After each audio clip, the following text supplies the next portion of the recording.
And welcome into the podcast, which we call The Point After on the Oklahoma Sports Network. And we're glad to have you along for the ride. In fact, this is episode 20. Believe it or not, we've actually done 20 of these so far.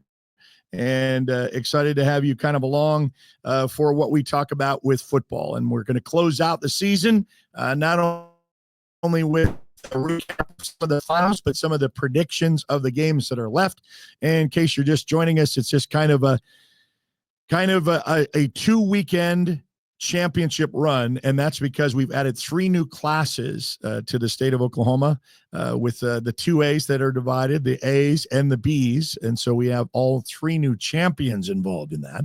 And in order to do that, we decided that, or not we, OSSA decided that we're going to have 2 different weekends to plan this out, because usually it's a Thursday, Friday, Saturday setup, and that's what it still is. But you can't shove any more games in the times that are allotted, an afternoon game and an evening game, a 1 and a 7. So in case you are under a rock, know what's transpired. There already been crowned champions this past weekend, but then those who had a bye week that were playing semifinals when all that was going on, they are in the finals. So to bring us back in live from the Cameron Studio podcast room, by the way, I want to do a special shout out to them. Thank you for them allowing us to use their facilities. And of course, our main office is in the CEDIS office, CEDIS building here at Cameron University for the Oklahoma Sports Network. We're going to bring in Chris Evans from the Guthrie News page. He has been my football guru and guest for the past couple of months, I guess. Once I had you as a guest, I wanted to keep you because you have all the number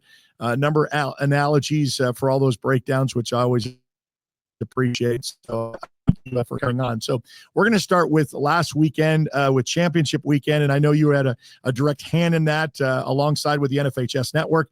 We did some semifinal games too, had a thrill of doing some of those, saw some great games. And when you get to this type of football, you're supposed to see great games. And we'll start out with this. And I don't know, you're a numbers guy. Maybe you can tell me, maybe OSSA has told you. But this year we have had 4 champions that won by just a 1-point win. And I have never seen that. How often does that happen? That's kind of a rare occurrence, wouldn't you say? 100% very rare occurrence. Out of 6 games for them, as you said, ended in 1-point victors. And no, I don't have the exact numbers on that, but it does not happen very often. I've been covering state championships for a little while now. And usually you hope to get 2 or 3 really good games, and we usually do, but to have 4 1-point games is just an unbelievable run there. And the other 2 games didn't seem the other 2 games were good as well. The Class B Dewar Laverne game ended up a little bit more. I think it was score 44-12, and it didn't feel that bad, but that was the very first game out on Thursday afternoon. After that, boy, we were in for a good one, and there were some fantastic matchups games that we'll talk about, I'm sure, but that Bixby and Owasso game might be one of the best played high school football games played in a very, very long time. And I saw a triple overtime game the week before in Claremore between Jinx and Owasso. But Owasso, the undefeated number 1 team all season long, they beat everybody. And then really Bixby doesn't have the lines. They don't have the as Owasso, but boy, Bixby had a great game plan, as they always do. They have great game plans, and they execute those game plans as just as good as anybody. Lauren Montgomery is a Division I offensive mind, and he had a great game plan, and it was a fun game to be a part of, to watch there in a 43-42 overtime victory. And just to kind of go next level, how Coach Montgomery works, in overtime, Owasso scored and kicked the extra point. Then Bixby scores, and now are they going to go for 1 or go for 2? Owasso spends a timeout, and Coach Montgomery has on the field, he has an offensive huddle and a special teams huddle. And the coaches in there were talking. Coach Montgomery's kind of listened to both of them. And so you didn't even know which one they weren't tipping their hat of which one was going out on the field. And then they get out on the field with their offense. And it looks like, remember, Bixby has a timeout. It looks like Bixby's just going to try to draw Owasso off sides. They tried a couple of times, clapping the hands, and nothing happens. And then the third time they snap the football, and they score easily, untouched, for the 2-point conversion to win it. And just a fantastic ball game, back and forth, and boy, that was one to remember for a long time. Well, and we talked about this leading up to, can Owasso beat a team twice, because it would be hard, and you'd trade off. Right now, you'd say, well, I'll trade off a regular season loss for a championship win. So they saw that the week prior, as you mentioned, a triple overtime with a team they had already beaten in regular season with Jinx. And we saw Jinx, Bixby, Union, they all have that playoff experience.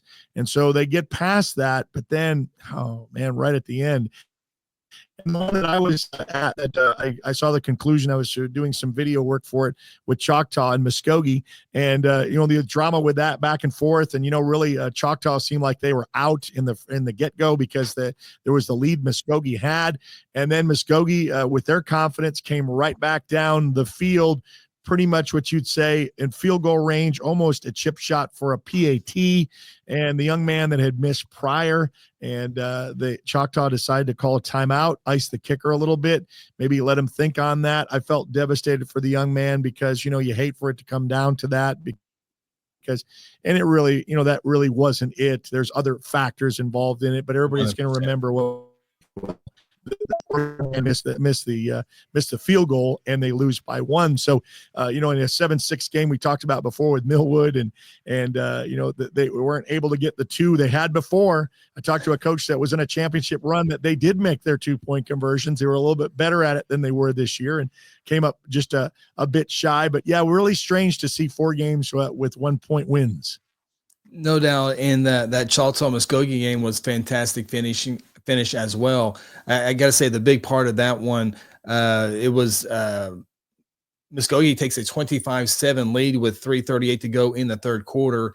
They kick off, and Juju Smith returns a 94-yard kickoff as Choctaw scores 19 unanswered points to win that game. So special teams played a big factor in that. And as you said, it come down to a game-winning field goal. It's a tough decision for Coach Hill, who has now resigned at Muskogee. Looks like he's going to accept that Broken Arrow job. But it's a tough decision. That's why those coaches have to make those decisions, because you have a Division I athlete in Jamarin Ficklin at quarterback, who went for 160 some odd yards, and you're 3 yards away from one play. You got to get 3 yards. You have a PJ Wallace, who's a very talented. He's probably a Division II type running back. He had 120 yards. Do you put it in the hands of into them against a good Choctaw defense, or do you trust your kicker to go a little more to the left and a little bit longer than the extra point? And so that was a tough decision. Coach Hill goes with the field goal. I was sitting there, man. I don't know what to go. If I was in his shoes, I was like, okay, I got to make a decision here in the next 10 seconds. What would I do? And yeah, I feel sorry for the young guy. Kicked it wide right, and just a tough way. And you're right. There's more than one play. There was a lot of plays before that. Right. If they tackle Juju Smith before he goes 94 yards, we say Muskogee wins. Right. Those special teams kicking off, and you've seen this cat and mouse thing. Either you have a kicker that can kick to make sure the touchback, or you're sacrificing field position by kicking it out of bounds and putting it on the 35. And I've seen more so of that, because they weren't able to get the distance to make sure that it's not returnable. And when you do, that's why they either do the chip shot, to the second row, not really the deep and not the front row, and just try to play their odds with maybe getting a turnover there or a placement. But yeah, it's definitely a big factor when it comes when it really counts to special teams, whether it be on returns or kicks, field goals, PATs, those kind of things. Yeah. So, and then, as you mentioned, with that, go ahead, Eric. I'm sorry. No, go ahead. Well, you mentioned the Millwood factor, and because you actually saw Millwood in their state semifinal game, and I was stunned there because Millwood actually lined up for a 31-yard field goal. I was like, well, they don't even kick extra points. Here we come with a 31-yard field goal, and I think there's a penalty, so it backed them up, so they went away from that. But I was very impressed with Millwood. I know, Turnbull, but I was really impressed with their offensive line. and they gave, it was only 6-0. Washington scores in the first quarter, and like, okay, here we go. Washington's going to steamroll to another state championship and win their 44th straight game, which is true. But they don't score again in the entire ball game. Millwood had that third quarter scored to, right. or excuse me, Millwood had the 6-0 early score, and that held until halftime. And then Washington with that score in the third quarter to win at 7-6. But I was very impressed with Coach Franklin and Turnbull, but really impressed with the Millwood offensive line and defensive lines. I think they got a little bit tired in the second half, but just a fantastic ball game. Coach Franklin, he does a great job at Millwood. And just sometimes there's been great teams in 5A. There's been some great teams in 6A, but there's a Jinx, there's a Union, there's a Bixby, there's a Washington. There's someone that's just a little bit better than you every single time. And Millwood has had a great run, it ends up in silver balls. Yeah, and that's what Choctaw was having until they finally said been here and got close, and then the opportunity finally presented itself at the end. Before we move on to the semifinals that are now finals this week, there was, I guess, some changes in some big coaches in Tulsa. I don't know if you want to just talk briefly about that and the decision to kind of claim that right after the season was pretty much over. Yeah, as we started talking here, Eric, there was some other news in Tulsa that I've been trying to figure out here. Yep, it is official here. So, Broken Arrow opened up first, and then Tulsa Union opened up, and then Jinx opened up, and so a lot of moving parts in here. Yeah. So we do know this is literally just happened as we're doing this podcast. Travis Hill, yeah. Travis Hill has resigned officially at Muskogee. Muskogee put out that they're looking for a head job. Travis Hill is expected to take the job at Broken Arrow. Remember, he was an assistant football coach at Broken Arrow before taking the Muskogee job. I think that's a great hire for them. Tulsa Union job came open shortly after Kirk Frederick resigned from head football coaching job, and so. On our show last week, I thought the number one candidate should be Antonio Graham, who is the Owasso head football coach. Antonio Graham is a graduate of Tulsa Union. I think he graduated there in 2004. And it does look like Tulsa Union has hired Owasso's Antonio Graham, and that left open the Owasso job. And it is reported now that Bill Blankenship is coming back to Owasso after retiring and letting Antonio Graham. So now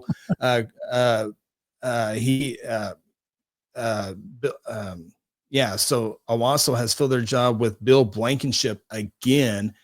And remember, and Jinx, Coach Riggs resigned, but then the same press conference where he resigned, they hired the defensive coordinator with that job. And so right now, the big job open would be Muskogee, and I have no idea, no insight on who that might be. But I had a pretty good idea of Travis Hill to Muskogee. I had a pretty good idea for Antonio Graham to Union. Didn't know about the Jinx deal. It kind of fixed itself immediately. I don't know the defensive coordinator, but to be the head coach at Jinx without much of a opening it really up, that tells me enough what they think about him. So now we await Muskogee, and of course there's going to be other jobs opening after the season, but some big news up in the Tulsa area.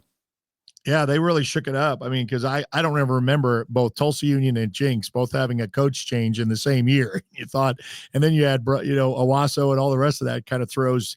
But it looks like strategically things were in place, and maybe behind the scenes they were all kind of talking about this is what's going to happen, this is what I'm going to do, and so that I kind of opened up, and so it kind of opened and closed. And so for districts, they don't have to do a search. They don't have to have a committee. It's already settled and done. So the dust is pretty much settled after the kaboom of the announcements of after championship weekend, especially in the Tulsa area. So that's something to keep an eye on to finish out with the Muskogee. All right. Transitioning into the remainder of the finals, and we'll have 6 of them, 2 a day, starting Thursday, Friday, and Saturday. And you're a big part of that. I want to thank all of your efforts for you to make sure the NFHS is taken care of when it comes to these finals. And we really got an advantage of being at one location. UCO, they got a lot of a lot of people there that help out with camera operators and whatnot, but they make it a full production, a production that you kind of want a state championship to be. I mean, it's like, yeah, it's next to the ESPN as we can do it. You know what I mean? As far as having the views and all the rest of that stuff, but hats off to all of your hard work for doing that. And no sleep, I guess, for the next week. And we're going to say, take Christmas off, Chris. You're going to be able to have that at least with your family. But we'll start with Thursday. You got 2 championships, one at 1 and one at 7. Let's get down to it. Yeah, Thursday will be the 8-man football day with the Class C at 1 o'clock and B2 at 7 o'clock. We've B1 played the very first game last week on Thursday as well. Of course, congratulations to the Dewar Dragons for the victory over Laverne. But it's 1 o'clock will be Timberlake and Tipton. This was the game that everyone expected to be here on the state championship, and that's what we will have. It will be a big time matchup. I think both 8-man football games should be really entertaining this week. A 7 o'clock game will be Sealing and Walika. Sealing and Walika, 2 proud programs that had played for many state championships, not only in football, but other sports as well. So the 8-man football, it kind of gets lost a little bit across the state of Oklahoma when it comes to coverage. And honestly, there's a lot of blowouts in the first round, second round, and sometimes even the state semifinals. But I don't think we'll have. Well, I guess last week we did have a little bit of a blowout, 44-12, something like that. So, but I think these games on Thursday really have a good chance of being 4-quarter ball games. We'll see, but I think that the favorites are definitely there, and hopefully they can give us a great game. I think they will. Should be a fun Thursday. Yeah, that's Thursday, Friday, Saturday, the 3. I want to say this is from those who are watching on YouTube, and there's 2, and I want to bring these up to you because I love we get extra information from schools that we don't really follow as much. But this is from Brad Glasscock from YouTube. Thomas Terriers 604 all-time wins, 113 playoff wins, 53 district championships, and 10 titles. Go green. And I thought, man, I said that's what you say when you say the smaller schools don't really get a lot of pub as much. And so, you have fans that do that. And then following up with that, from 1937 to present, Thomas has only had 5 head coaches: Ross, Roof, Tyson, Pickens, and Ward. That has to also be a record too. I mean, from 37 to now, we're talking about carousels of coaching changes, only had 5 in that time frame. Hats off to you. That's great. Yeah, they're the Pittsburgh Steelers of Oklahoma high school football. Pretty much. Yeah. So I wanted to do that because I wanted to, respond to someone who responds to us and taking the time to listen to a podcast. And, I talked to you about this before, I'm an old radio guy, so I could talk and I have no problems with that at all. And I hadn't done it, when we went to video streaming 9 years ago for the Oklahoma Sports Network. And so then podcasts became really popular. And I said, well, who really listens to this? And surprisingly, there's a lot more that listen to podcasts than they do music, instead if they're in their car, they're traveling around. I guess we're just communicating to people that love sports and high school sports. And I got some thank yous that, hey, we don't ever get any of this coverage at all. We don't ever make the news and stuff like that. So those are the opportunities such like this to be able to give pubs for those kind of kids and these.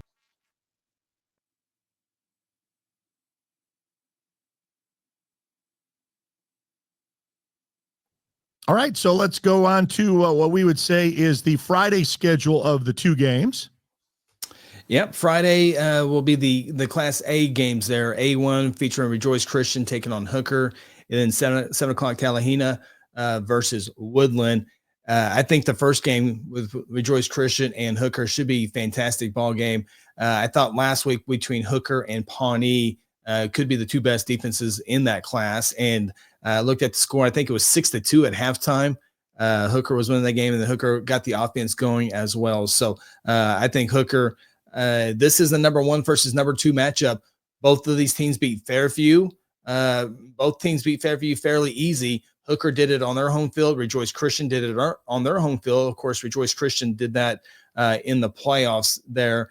Hooker's had a little bit of issues with I think they've had some injuries on the offensive side of the ball. Hopefully I don't know what the status is, but hopefully they are healthy. But I think Rejoice Christian has a great offense. I think Hooker has shown great offense. Hooker is known for their defense. So we'll see. And when it gets to Chad Richardson Stadium, I thought Washington was going to take it to Millwood. I thought Owasso was going to take it to Bixby, but it's just something special on a championship game, on a championship setting, that anything can happen. So I think that will be a fantastic ball game at 1 o'clock. Talihina versus Woodland, 7 o'clock.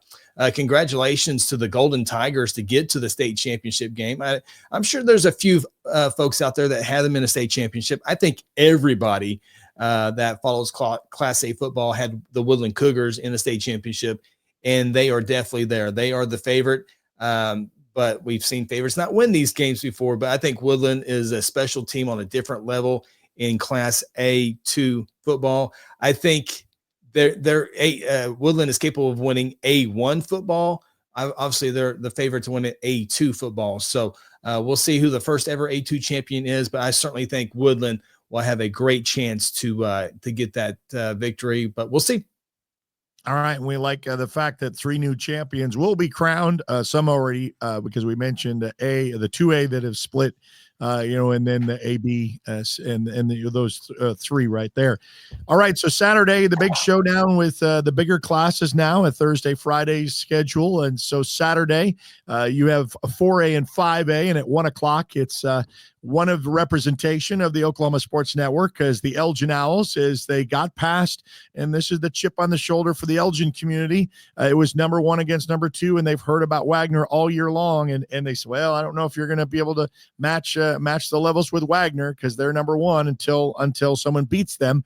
And so they were able to get that win. And on the other side, Tuttle, who's got the experience, has got a really stingy defense. We talk about both having good defenses, and Tuttle has shut out. They didn't even let Bethany even score this past week either. So they've limited their opponents to very little scoring. So defense, they're supposed to win championships, but I'm going to give Elgin a little bit of not only the pub because they're with the Oklahoma Sports Network, but their offensive, because of their offensive line, defensive line, and their running back. I think that we're going to give maybe them a slight edge. I know I don't usually do predictions. I let you do all of them, but I'm going to throw mine in for Saturday's afternoon game.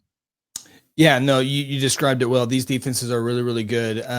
Congratulations to Elgin. I believe this is their first ever state championship appearance. I know their town has really got behind them over the last several years. I was in Elgin a couple of years ago when Guthrie traveled there for the first round contest. So I got to see that fan base up close, and I've seen them a couple of baseball regionals as well. So I've seen plenty of Elgin over the last couple of years. I saw them in scrimmage this year, and I know they are extremely excited for this state championship game, and there's no doubt they are going to pack Chad Richardson Stadium. Elgin is the visiting team, so they're going to be on the opposite side of the press box, and Owasso had a pretty good showing, but I certainly think Elgin might fill up that entire section over there.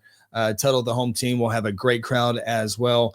You said it right. Both Elgin and Tuttle play very, very great defense. I think Elgin is really dependent on their offensive line, and I don't blame them one bit. They are so big up front. You got a Tennessee commit plus other. If he wasn't on the team, of course, he moved in, a military family coming in, but they have an impressive offensive line. Then you throw in Tress Laura and Ritzenmeyer in the backfield. It is a great offense to watch. And they've been putting points on the board all season long, even against a Wagner defense.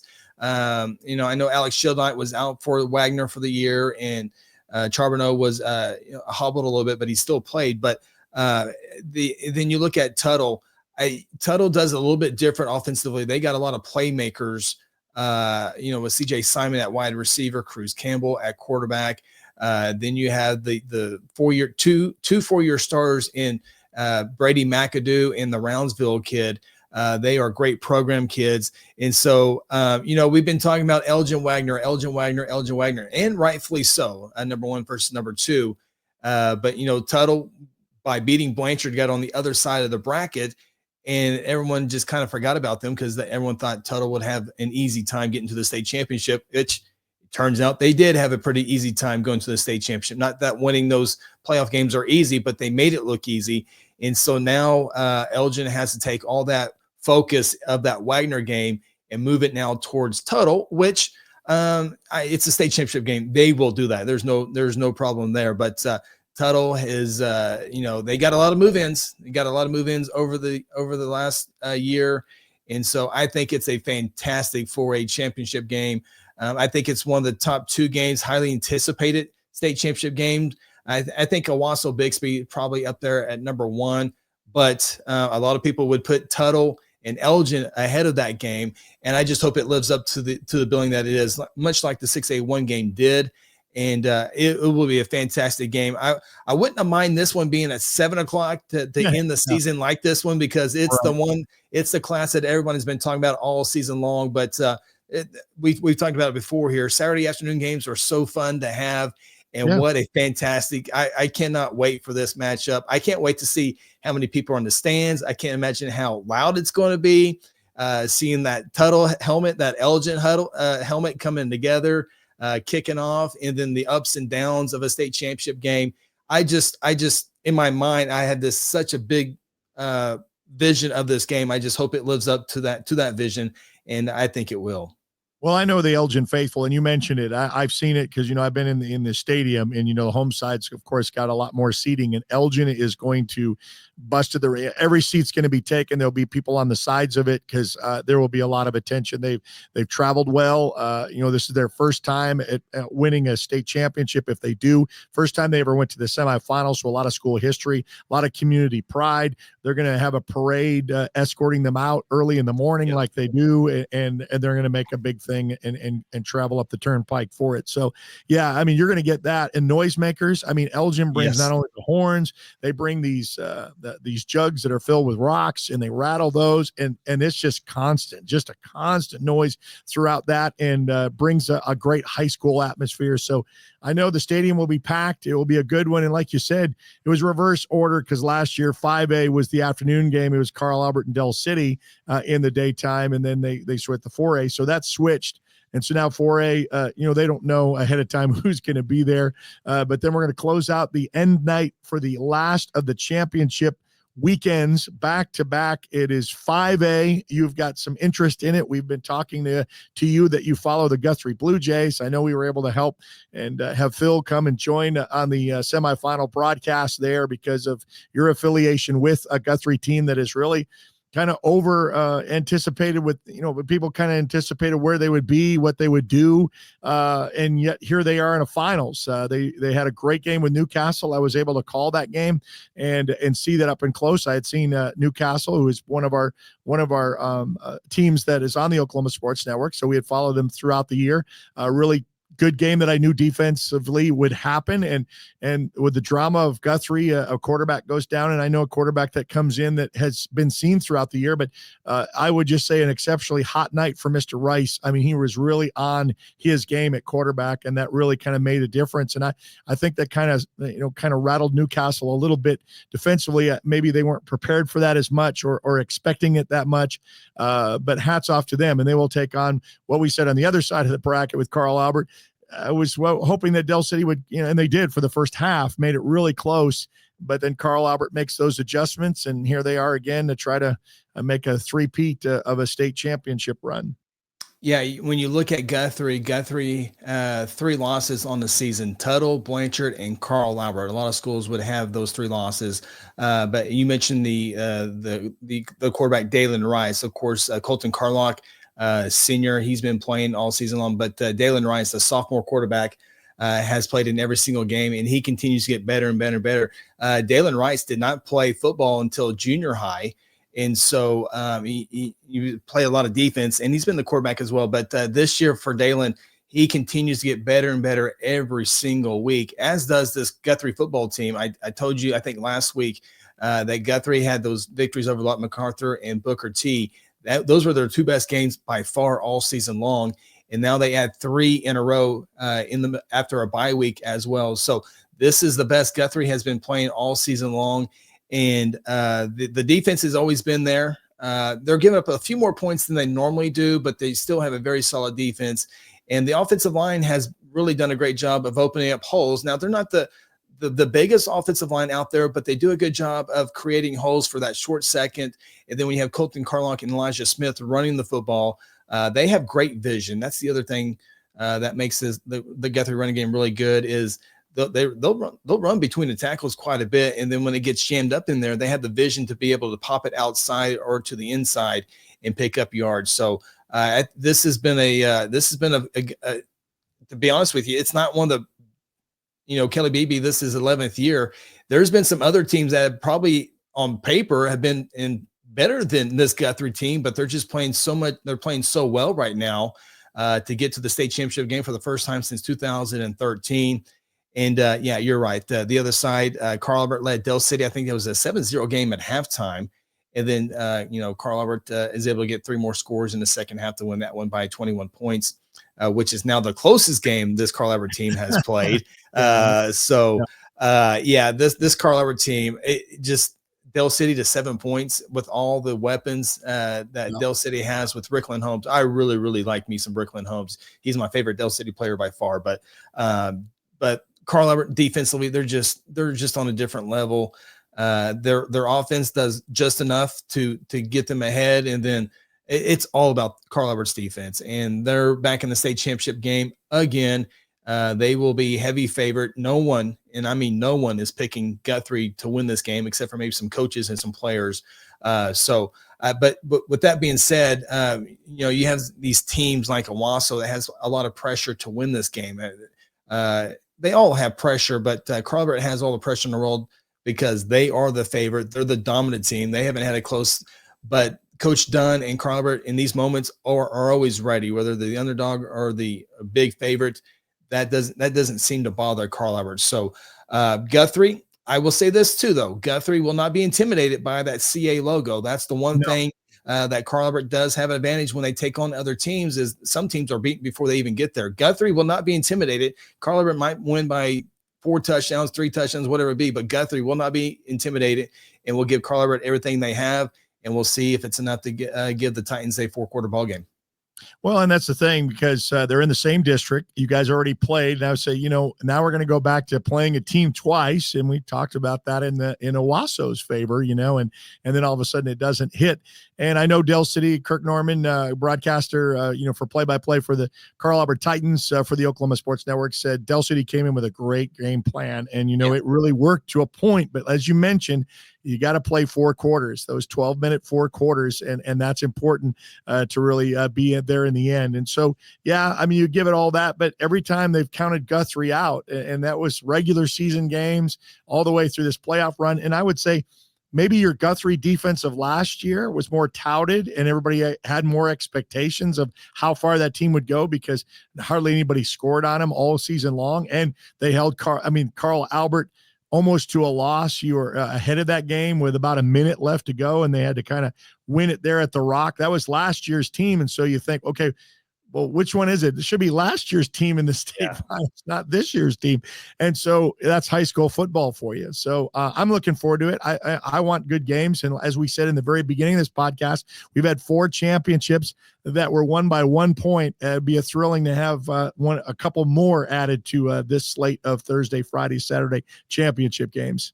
I know Guthrie certainly hopes that trend continues in a 1-point game this week here, but it's exciting. It's, you have programs like Owasso and Bixby and Carl Albert teams that have been there.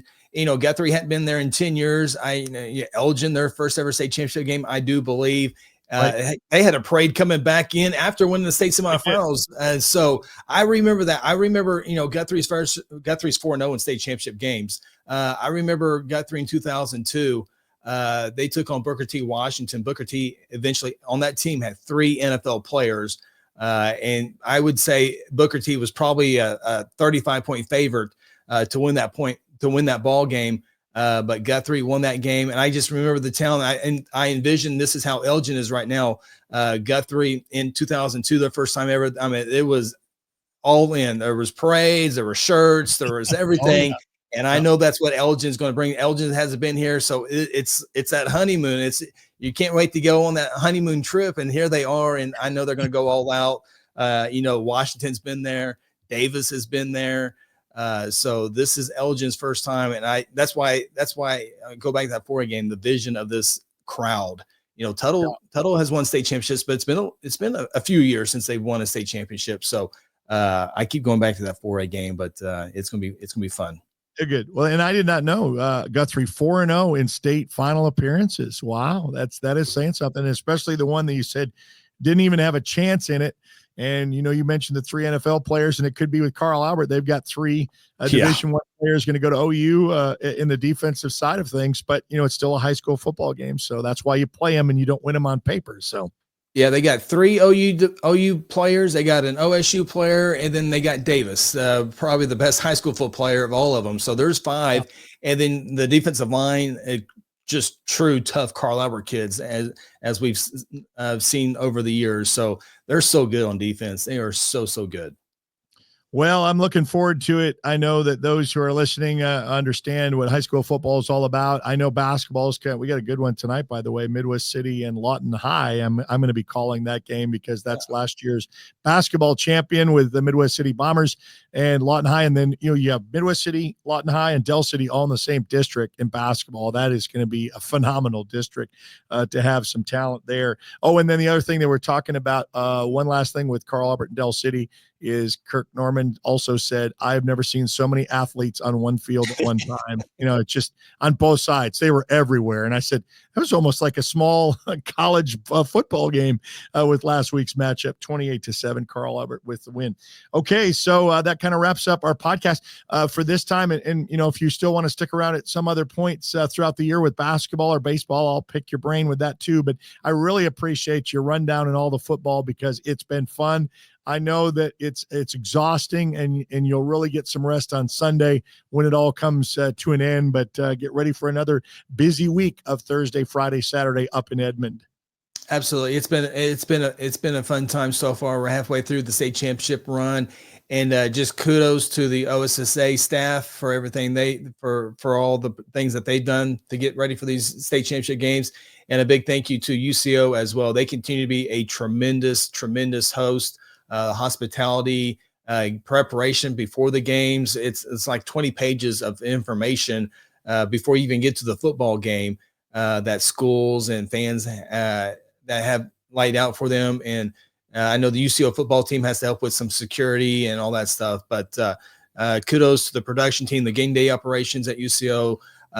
They do it right, and they take it serious, and you can tell they take it serious because of the final product they put out there. So just want to say a big thank you to UCO. Now they got one more week to do all that. So it's time to get ready, gear up. You gotta match the energy of Elgin. So, because they'll be ready for you. So, but yeah, UCO's done a great job. All right. Well, we're looking forward to it. We'll be there, of course, representing both of our teams with Elgin and Carl Albert. We'll have some audio-only broadcasts on the Oklahoma Sports Network like we did last week. And so we want to be able to present that since we followed these teams all year long. So that's a great opportunity. Chris Evans from the Guthrie News page, certainly appreciate your time and being with us again today, wrapping up high school football in the state of Oklahoma. Appreciate that. I apologize for the YouTube viewers out there for my video camera. We just got internet here in Guthrie last week, so we're trying to figure things out. Just dust off the wagon wheels and come to the new century. We'll be good with that. Yeah, it's a wood burning modem over here. That sounds good. Thank you, Chris. All right, so that kind of wraps up our 20th episode of The Point After, live from the Cameron Studio podcast. And, of course, we'll be here weekly with the high school updates. And thanks for all the comments, and thanks for those who listen each and every week. You've been watching and listening a presentation of the Oklahoma Sports